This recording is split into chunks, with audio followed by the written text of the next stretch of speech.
Imagine a time when every Friday night meant one thing: walking into a video rental store, searching through shelves, and hoping your favorite movie wasn't already taken. For millions of people around the world, that place had a name: Blockbuster. But today, that name is almost forgotten, and the company that replaced it, a small startup that once begged Blockbuster to buy them. That company is Netflix. This is not just a business story. This is a story of arrogance, missed opportunity, and one of the biggest mistakes in corporate history. In the late 1990s, Netflix was struggling. It wasn't a streaming giant. It wasn't a billion-dollar company. It was just a DVD rental service by mail. Customers would order DVDs online and receive them at their homes. Simple idea, but not very successful at first. The company was losing money fast, so the founders made a bold decision. They approached Blockbuster, their biggest competitor, and offered to sell Netflix for just $50 million. Yes, only $50 million. But Blockbuster's response? They laughed. They didn't see Netflix as a threat. They saw it as a joke. The idea of Netflix started with one man, Mark Randolph. He believed one thing: the internet would change everything. Inspired by companies like Amazon, he wanted to build an online business. But what to sell? He tested many ideas: surfboards, dog food, baseball bats. Nothing felt right. Until one day, DVDs entered the picture. DVDs were small, lightweight, and perfect for mailing. And that's when the idea clicked. Along with his partner, Reed Hastings, Netflix was born. In 1998, Netflix officially launched. The team was nervous. Would people trust the internet? Would they rent movies online? At exactly 9 a.m., the website went live. Orders started coming in, not thousands, but enough.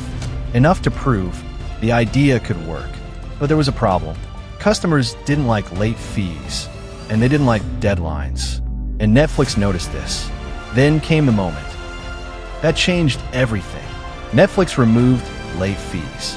Instead, they introduced a subscription model.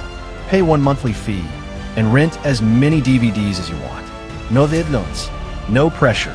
Keep the movie as long as you like.